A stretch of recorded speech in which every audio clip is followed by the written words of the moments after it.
Mars 2016. Les bénévoles du projet Acropora s'apprêtent à étudier la vitalité des récifs à l'aide d'un protocole scientifique standardisé. Ils vont répertorier des habitats récifaux et des espèces marines qui témoignent de l'état de santé du récif et de son exploitation par l'homme.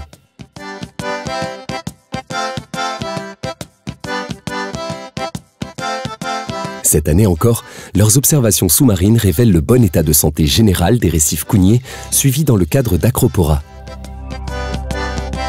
Les 3 stations présentent des habitats diversifiés, avec une dominance des fonds de dalles coralliennes recouverts de corallinacées.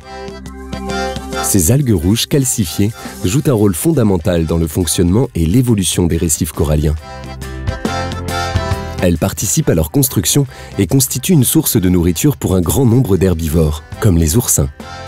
Elles favorisent aussi l'installation et le développement de certains organismes marins, dont les larves de coraux par exemple, et abritent dans leurs anfractuosités de nombreux invertébrés libres.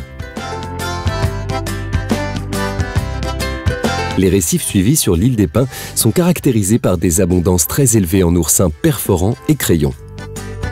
Brouteurs herbivores particulièrement actifs la nuit, ils participent activement à limiter le développement des algues au profit des coraux durs. D'autres invertébrés, attestant de la bonne santé de l'écosystème, ont été recensés sur ces 3 récifs. Bénitiers, toutouttes, holoturies, dont certaines à valeur marchande, et trocas.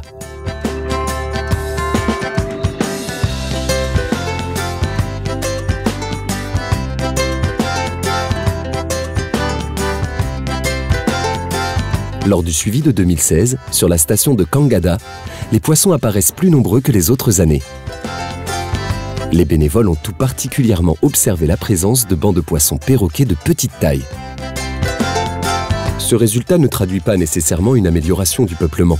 Il illustre plutôt la variabilité dans le recrutement des populations de poissons.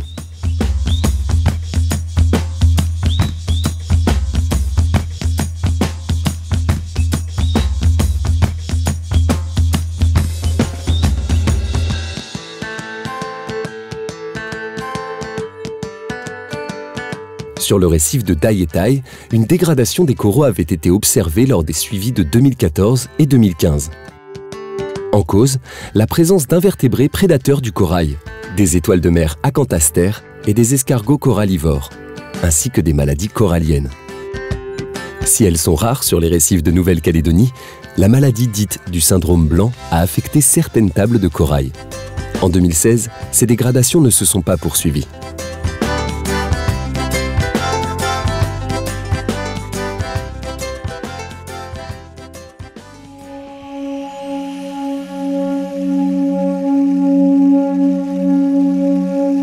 À Dakougué, une augmentation progressive et considérable de la densité en oursins perforants et crayons a été enregistrée.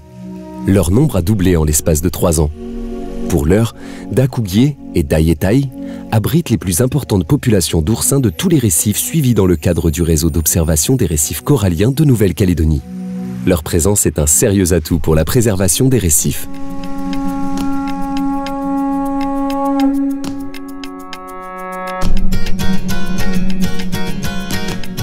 Cette campagne d'observation a confirmé le bon état de santé des récifs suivis dans le cadre du projet Acropora sur l'île des Pins et leur stabilité depuis le démarrage du suivi en 2013.